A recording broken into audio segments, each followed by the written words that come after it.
We are fortunate to have with us Professor Noam Chomsky, laureate professor of linguistics at the University of Arizona. Noam Chomsky is the founder of the modern science of linguistics and of cognitive science. He is also perhaps the world's most avidly read and followed social and political commentator today, and indeed has been so for 5 decades. Welcome, Noam. It's wonderful to see you. Noam, what has COVID-19 taught us about inequality in the modern world? It has brought out very sharply the extraordinary inequality that has been, of course, always there, but greatly exaggerated through the neoliberal period. And it's also brought out in the United States, particularly its racial character. So if you look at the gross statistics in the United States, after 40 years of neoliberalism, 0.1%, not 1%, 0.1% of the population have accumulated 20% of the wealth. Half the population has negative net worth. About 70% go from paycheck to paycheck. That's if they have a paycheck. Many live in the precarious economy where it's all up to the boss whether to call you today. And then if you look further, it's highly disproportionately racially divided. So among blacks, it's far worse. This is, of course, the residue of 400 years of vicious repression now coming to light. When you see something like the Floyd murder, all of this is in the background. And the president, whose malice has no limits, is trying right in the middle of this to make it worse, quietly. So, for example, while everyone's concerned with the pandemic, he managed to eliminate regulations on polluting plants. They are now allowed to pour mercury into drinking water to increase air pollution. COVID-19 is a respiratory disease. What happens when you pollute the atmosphere more? You kill people. Who do you kill? The people living near the polluting plants, because they can't afford to live anywhere else. Who are they? Blacks and Hispanics. So Floyd is one murder. Trump is murdering many more blacks. Same thing when he orders workers back to the meat packing plants because rich Americans need sirloin steak. Who are they? Blacks and Hispanics. They work under miserable conditions. No labor rights have almost disappeared right through the neoliberal period, worse now. So force them back to where they're going to be killed by coronavirus because we want our meat. Goes beyond. Factories in Mexico on the border are producing leather seats for U.S. cars. So Trump wants to force them to go back to work, even though the government says the conditions are too horrible. Right now, the Republican Party is trying to ram through legislation which will grant immunity to employers who force their employees back to work under conditions which will lead them to die of the disease. Again, disproportionately Black and Hispanic. We can go on. I mean, all of this is, I can't honestly say coming to light, because most of it is under the radar, but it's happening. And the people who suffer from it know it, obviously. They may not know the details of how it's happening, but they can see it in their lives. Do you see a possibility of fundamental change in the role of the public authority or public intervention by the state in capitalist societies as a consequence of the pandemic? There's a possibility, but it's going to be a lot of work. I mean, there is, for example, in the United States, a huge stimulus program that's supposed to, it does help some people, but the money doesn't go to the pockets of working people. It goes to banks. A little goes to people. Most of it goes to banks to administer. Okay. If you're a CEO of a big bank and you have a pile of money come in for the government for you to administer, what are you going to do with it? Well, we can guess. So I won't even have to spell it out because it's too obvious. Then, of course, there is a supervisor to make sure that it's all honest. Steve Mnuchin, Secretary of the Treasury, who's so deep in Trump's pocket you can't find him. So he's taking care to make sure it's all honest. So yes, there are possibilities, but the amount of work to be done in a deeply corrupt society like the United States is enormous. I mean, it was bad enough before Trump, but his wrecking ball is really devastating the society, harming the United States enormously. Of course, by now it's a laughing stock in the world, but he doesn't care. His constituency of extreme wealth and corporate power are doing fine, enriching themselves more. The rest of the world may dislike or even hate the United States, but who cares? They're afraid of it. And rightly, they have every reason to be afraid. So Europe may make mild objections to something that Trump does, but they're not going to step on his toes. It's much too dangerous. The United States has withdrawn from WHO.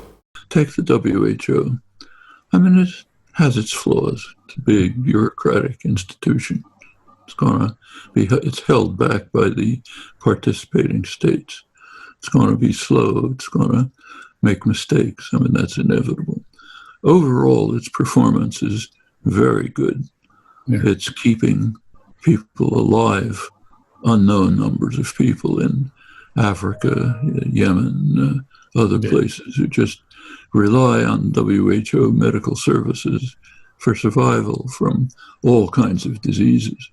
Now, of course, it's going to get worse with the coronavirus coming in and devastating the poor countries. So what does Trump do? Try to kill it, withdraw from it, defund it. I think the U.S. had provided maybe 40% of the funds. So let's pull out and try to destroy the organization. Why? Of course, this slaughters huge numbers of people. Why? Because it might improve his electoral prospects. He's flailing around desperately to try to find some scapegoat to cover up his crimes against Americans. I mean, he's directly responsible for killing tens of thousands of Americans. Can't let that be on the books. We have to blame it on someone else. So let's blame it on the WHO. And if that happens to slaughter huge numbers of people, who cares? And in fact, does anyone say anything about this? Do you read it in the European press? They don't even say so. You know, it's just poor black people. Okay, so we'll kill more of them. That's the world we're living in. Is it correct to talk in terms of a post-COVID-19 world? Does the pandemic represent a transformatory point? Well, what's going to be a post-pandemic world depends on what people are doing right now. There are people, the ones with the power, the ones who created the neoliberal disaster, the ones who are benefiting from Trump's malice. They're working very hard, relentlessly, to try to ensure that the world that comes out from the pandemic will be structurally much like the one that caused it, even harsher, more authoritarian, more controls, more surveillance. They're working on it right now. Things like I mentioned, the deregulation, many other ways. There are counterforces all over the world, very significant ones. If they can be brought together and form a powerful force, they can change the way things will turn out. And there are steps in that direction. About 2 weeks ago, there was the first announcement of Progressive International. It's based on the Sanders movement in the United States, Yanis Varoufakis's DiEM25 in Europe, transnational organization in Europe seeking to preserve what makes sense in the European Union and overcome the deeply flawed parts of it. They're forming a Progressive International, voices from all over the world, from India, Africa, Global South, United States, Europe. The Prime Minister of Iceland is a member, and the first meeting will be in Iceland in September. They're trying to create a different world. How will this conflict emerge? You can never predict, but it's going on right now. It'll intensify as there are the beginnings of decline of the pandemic. There will be recovery. We should bear in mind while we're talking about this, though, the crucial fact, we are ultimately going to recover from the pandemic at terrible cost. We will never recover from the melting of the polar ice sheets and other grim consequences of global warming, which are going to have a hideous effect on the world. South Asia will become uninhabitable in another several more decades if we continue on our present course. And that's just the beginning.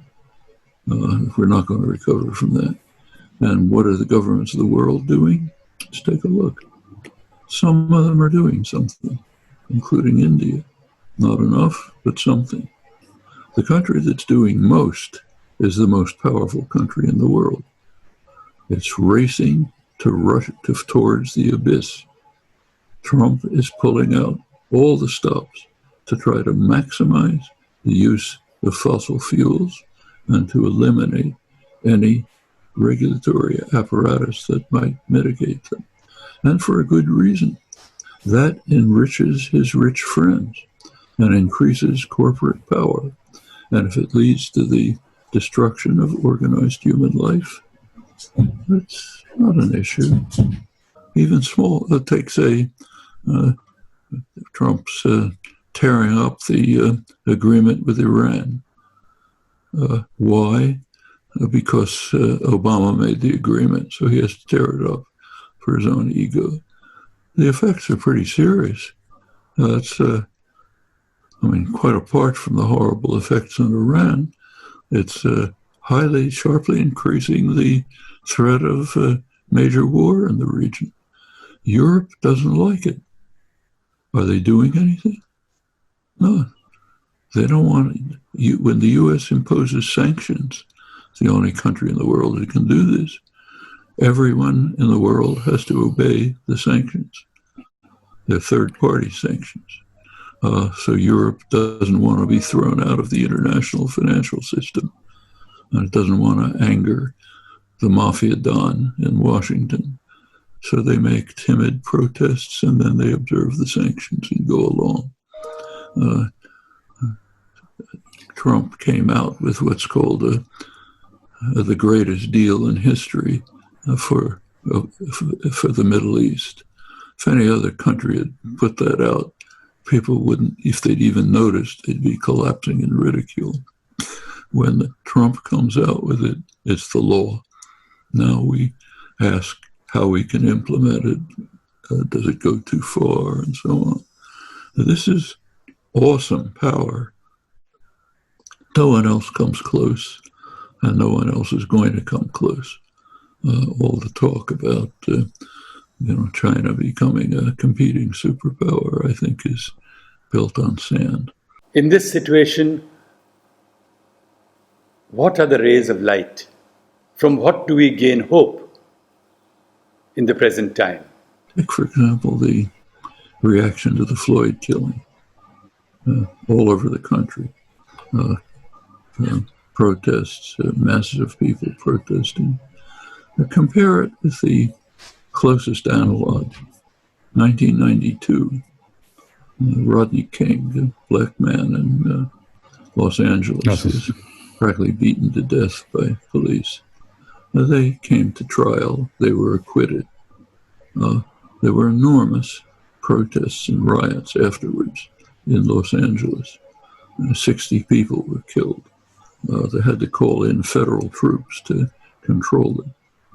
There was very little protest anywhere else. I mean, people said things, but not a lot. Well, compare it to today. It's a big change. I think that's a sign that at least parts of the population are becoming more civilized. Parts becoming more aware, more understanding. Now that's a big step forward. Not enough, but a step forward. And it points to the method that has to be used to try to overcome the poison of 400 years of vicious racist repression. Attitudes have to be changed. Understanding has to be changed. Changing laws is okay, has some effect, but unless the basic recognition of the world changes, the laws won't matter much. And it is happening, slowly, but it's happening, and it can escalate. So that's a sign of hope. You can find things. Noam, you have been to Kerala twice, and I know you keep in touch with the situation here. What comments do you have on Kerala in the present situation and the development prospects ahead of us? Well, the last time I spent time in Kerala with you mostly, it was quite remarkable to see the differences between Kerala, poor state, and the rest of India, Tamil Nadu next door, other parts of India where I was also traveling. I mean, it's pretty remarkable to drive down the streets in Kerala and instead of seeing people banging on your window, pleading for a rupee, seeing people sitting in bars reading a newspaper, things like that. They're just different. And now, of course, I'm not there, but reading about it, the differences between Kerala and the rest of India, rest of most of the world, and reacting to the crisis are quite startling. I mean, it's quite amazing to see the reactions around the world, not just Kerala. Take Vietnam. I mean, smashed to pieces by U.S. violence. They haven't had a single death. They're right on the 1,400-kilometer border with China. No single recorded death. Take South Korea. Hit very hard by the virus right away. They haven't had a lockdown. Everyone's tested. They use the optimal trace, contact, quarantine methods. They've pretty much controlled it. Taiwan, pretty much controlled it. Hong Kong, same. New Zealand, practically wiped it out. Australia, almost gone. United States, over 100,000 deaths and mounting. One of the most astonishing cases is the European Union. It's called a union. There's a rich country, Germany, the dynamic center of the European Union. They've done reasonably well. They didn't use the U.S. system of business-run models for hospitals. And the U.S. hospitals are businesses. A business has no spare capacity. You don't waste money to have an extra bed or to have diagnostic facilities. It's like an assembly line. You don't waste money. So, of course, if anything happens, it's a catastrophe. Germany had extra hospital facilities, extra diagnostic facilities. They adhere to the neoliberal plague, but not with the fanaticism of the United States. So they were able to deal with it, have a pretty low death rate. They're in not terrible shape. Now, there's another country to the south of Germany, not very far. It's called Italy. In the north of Italy, they had a severe pandemic. Slowly getting over it, but it's bad. Do you see German doctors in northern Italy? It's a European Union, remember? Do you see help coming from rich Germany to suffering Italy? Well, you actually do see help from Cuba, a country that's been under the U.S. heel for 60 years. Terrorism, economic warfare, poor country, sending thousands of doctors to help people in Italy and other countries. You do see occasional mention of this in the United States. The mention is, look how terrible totalitarian Cuba is. They're forcing doctors to go abroad, this terrible totalitarian state. Okay? That's the liberal press, incidentally. Well, that's the world we're living in. There's a lot of work to do. Quite a lot, everywhere, right here. Thank you very much, Noam, for your time. It was, as always, excellent to speak to you.